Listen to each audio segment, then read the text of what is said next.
Hey everyone, JagTagger93 here with another edition of JagTagger93 Remembers. Today I'm remembering Street Fighter, as in the first one. You see, I need to specify that because when most people bring up Street Fighter, they usually mean Street Fighter 2. Now, while the original game was successful, the sequel is the one that's more fondly remembered for revolutionizing fighting games, and for making competitive fighting games a thing at the arcades. Also, Street Fighter 1 is really a victim of its own franchise's legacy because it's so often compared unfairly to Street Fighter 2. When you're looking at the two games, there's really one thing you got to keep in mind, and that there's 4 years that separate the two games, and the two games are very different in terms of direction and what they're meant to do. So, the first game was released in 1987, and at the time, you didn't really have... Okay, you did have options for fighting games. You had Karate Champ, you had ER Kung Fu, and each game built upon what was set upon by the last game, and Street Fighter felt like an evolution. It carried over the differing backgrounds, different characters from ER Kung Fu, but it also had two-player mode as well too. Granted, the two-player mode is more of a feature than an actual focus of the game. But the sprites were a lot bigger, it looked a lot better, the presentation was a lot better, and while it controlled very stiffly, it wasn't no more stiff than ER Kung Fu or Karate Champ. Actually, in a lot of ways, Street Fighter 1 does feel a lot more smoother than Karate Champ. You notice a very definite change there in terms of controls, and they are an improvement over ER Kung Fu's controls at the arcade level, actually. Now, as a kid who loved martial arts and loved fighting games, and if I'm in an arcade and it's 1997 and my only fighting game options are ER Kung Fu, Karate Champ, or the original Street Fighter, I'm picking Street Fighter for a lot of reasons. The first being the presentation alone. The sprites look a lot bigger, and the gameplay is comparable. And again, remember, unlike Street Fighter 2, the goal of the original Street Fighter and the other fighting games at that time was to be a one-player arcade game primarily. Sure, like in Karate Champ, there was a two-player feature, but that was obviously not the focus. It was not made with that in mind. In Street Fighter 2, you can easily have a competitive tournament with the 8 different characters that fit the different playstyles, but that's not possible in the original Street Fighter. The original Street Fighter was made primarily as a fighting arcade game to get quarters and be profitable. And there's nothing wrong with that. There's a lot of games from the time whose goal was to be arcade quarter crunchers and are very entertaining. So far I know I haven't really said anything too out there or nothing you haven't already heard already. While Street Fighter 2 revolutionized fighting games, the original was an important step forward for the genre, and really helped the genre thrive. If this genre of arcade fighting games wasn't profitable or worth the investment, then Capcom would have never bothered to pour so much attention and care in Street Fighter's sequel, right? That said, I do have to admit something. In some ways, I actually prefer the presentation and direction of the original Street Fighter to its sequel. Yeah, you heard that correctly. But let's be clear. Me saying that I prefer one thing to another is just my subjective opinion.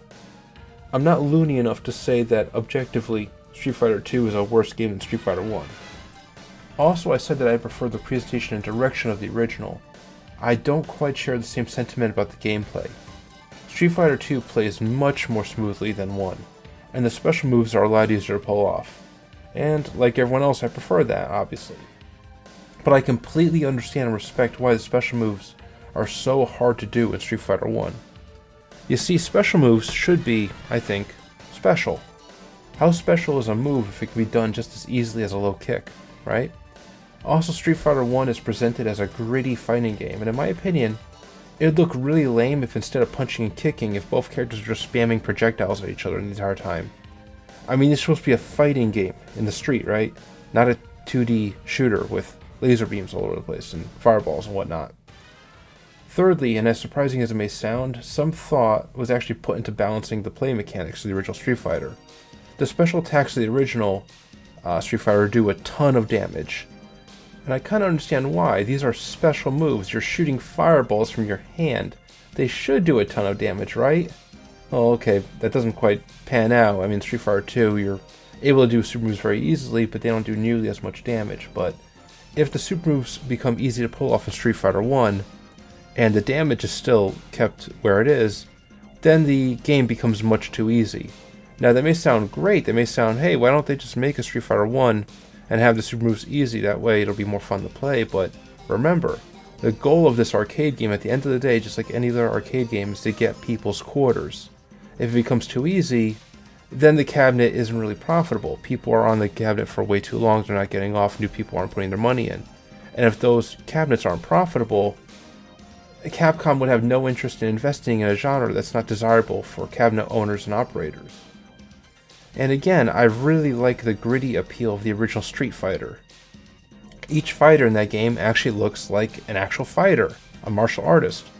As the Street Fighter franchise wore on, we had a lot more oddball characters who really don't look like they should be doing illegal street brawling, right?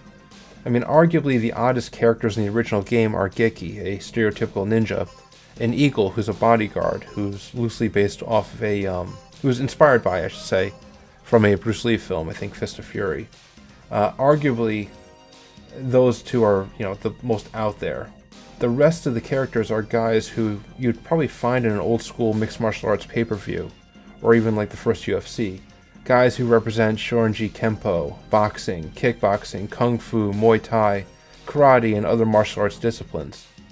And again, as a lifelong martial arts fan, I recognize and appreciate the fighting game characters that actually look like actual fighters that are there to brawl. Things get a little wacky though in Street Fighter 2, with guys like Dalsim stretching his limbs across the screen and breathing fire and practicing yoga. And characters like Blanca, who looks like a monster and he projects electricity.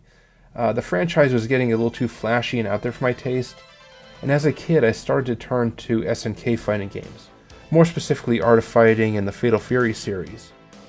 While those games get pretty out there too, especially Fatal Fury when we get to King of Fighters, they are still much more grounded and much more gritty than the Street Fighter games, and they have their own unique take on special moves. I especially like how the Fatal Fury series did it with its implementation of desperation moves.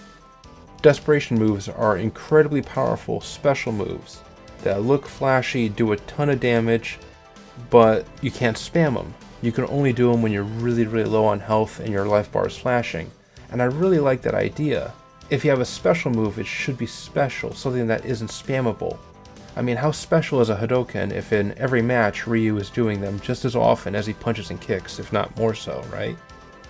Now, I found out some years later that the director of the original Street Fighter game, Takashi Nishiyama, left Capcom after making Street Fighter 1 and went on to join SNK, and there he created the Fatal Fury games and later worked on the production of the Art of Fighting games and King of Fighter titles. So as it turned out, my taste in fighting games really mirrored Mr. Nishiyama's direction and style. I'm curious as to how many other SNK fans were also Street Fighter 1 fans who were kinda turned off in some ways by Street Fighter 2's change in direction. Now, my personal earliest memories of the original Street Fighter cabinet were at a pizza place in my hometown, where I grew up. And I remember playing it there in the early 90s, actually. It remained there throughout 91. I remember playing both quite frequently, Street Fighter 2 and Street Fighter 1. And that cabinet remained there until probably about the mid-90s, 94, 95 or so, where it was replaced, ironically enough, with a Street Fighter 2 Championship Edition cabinet. By the way, the cabinet we had was not the cabinet where if you press really hard on the buttons, different strength attack will happen. It was the 6-button layout of weak, medium, and fierce attacks. But still, I played a lot of it, and I think I probably enjoyed that more than the original cabinet, which I've read about, the one where if you had these two huge buttons, one for punch, one for kick, and the harder you press it, the harder the move that comes out. Now, admittedly, the original Street Fighter did not age really well, and most people that play it, for curiosity's sake today, may not enjoy it. Its controls are admittedly very, very stiff, and its presentation is different than its sequels. Again, I like that, but if you got interested in Street Fighter with Street Fighter 2, you'll probably be turned off by the gritty, realistic presentation of it, right? And it's a shame, though, because Street Fighter 1 is a major piece of gaming history, and there are plenty of us out there who have fond memories of it. Also, it's really cool that the late Bill Cravens is immortalized in a neat little reference in Birdie's stage in England. Bill Cravens did a lot for arcades in the 80s as Capcom USA's VP for sales and marketing, and he made sure to get Capcom arcades in as many places as possible in the late 80s and early 90s. And I have him to personally thank for having the opportunity to play games like Final Fight, Street Fighter 2, and yeah, even the original Street Fighter at Mama Rosa's Pizza Restaurant. So those are all my memories of original Street Fighter.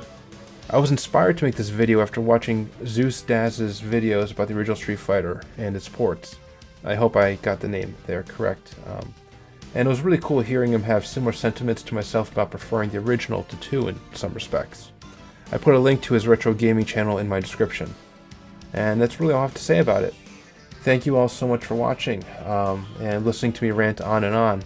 When I made this video or had the idea to make it, I thought it wouldn't go beyond 5 minutes. I thought it'd be hard pressed to talk for even 3 minutes about Street Fighter 1, but hey, here we are at about the 10-minute mark. So again, thank you all for watching. I appreciate it. This is JagTaggart93 signing out. You all have a good one.